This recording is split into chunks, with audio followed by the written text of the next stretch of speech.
भूत की कहानी। भाग्य वाले का भूत हल जोतता है। सुदूर एक गांव में मोहन नाम का पहलवान रहता था, जिसके पास 5 भैंसें थीं। दिन भर भैंसों की देखभाल करना और उनका दूध पीना ही मोहन की दिनचर्या थी। भैंसों का दूध पीते रहने के कारण वह काफी बलवान हो गया था।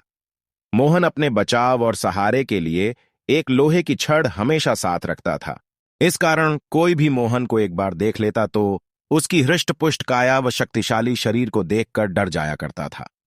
मोहन का पूरी दुनिया में कोई नहीं था, तो उम्र बढ़ने के साथ उसे अपनी शादी की चिंता सताने लगी थी। इसलिए वह अक्सर लोगों से पूछा करता था कि उसकी शादी कहां और किससे होगी। लोग उसे देखकर डर जाते व उसके सवाल का जवाब न दे पाते थे।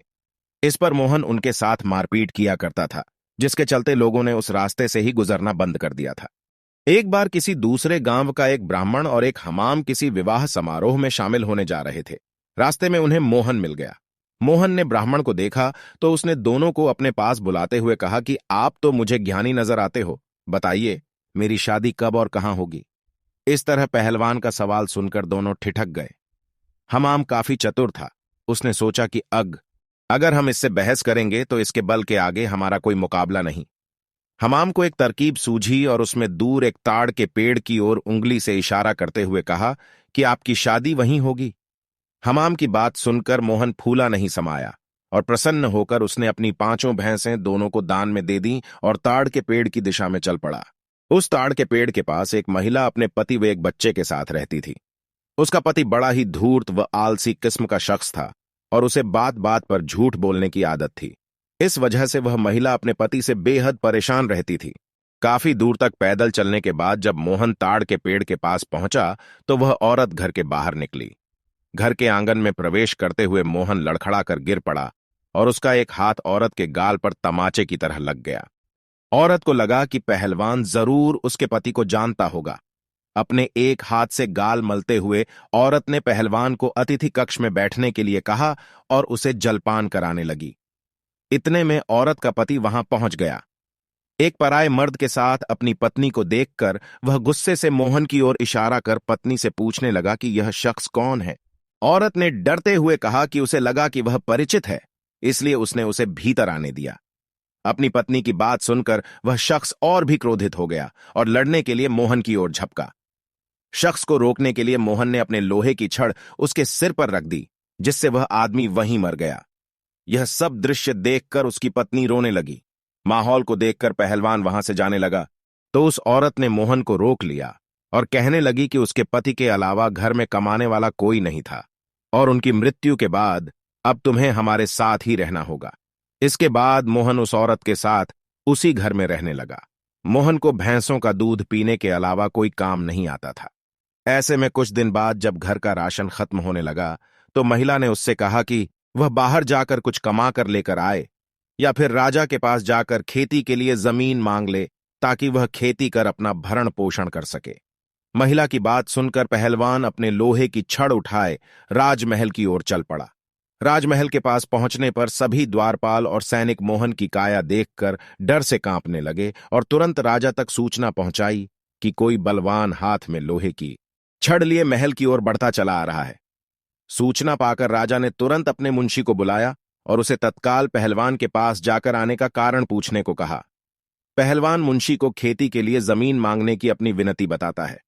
संदेश लेकर राजा के पास पहुंचने पर राजा पहलवान को ढेर सारी जमीन देने का आदेश देता है। मुंशी बेहद चतुर होता है तो वह राजा द्वारा पहलवान को दी गई अधिकांश जमीन स्वयं के लिए रखकर मोहन को कब्रिस्तान के पास एक बंजर जमीन का छोटा सा टुकड़ा दे देता है, जिसे पाकर पहलवान खुशी खुशी वापस लौट जाता है।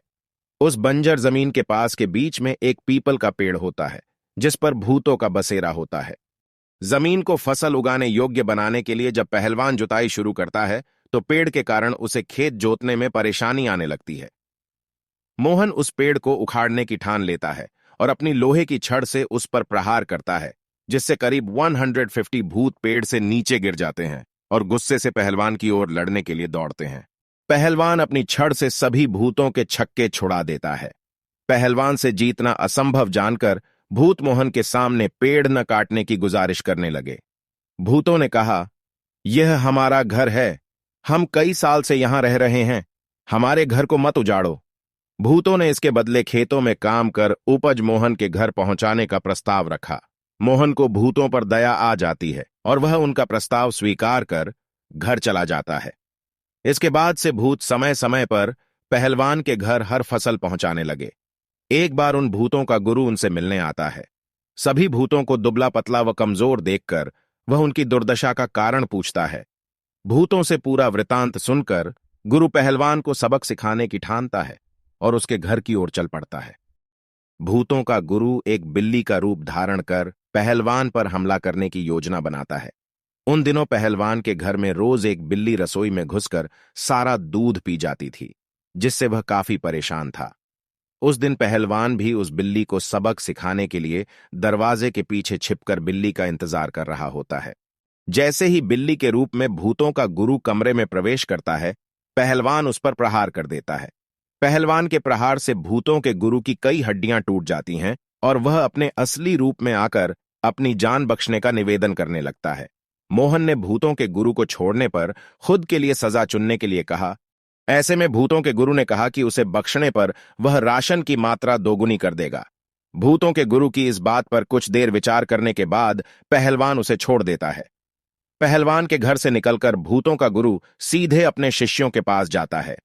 शिष्यों के पूछने पर वह उन्हें पूरा वृतांत बताता है और कहता है कि अब से पहलवान के घर भेजने वाले राशन की मात्रा दोगुनी करनी होगी। कहानी से शिक्षा: अगर आपका भाग्य बलवान हो तो विपत्तियां भी अवसर में बदल सकती हैं।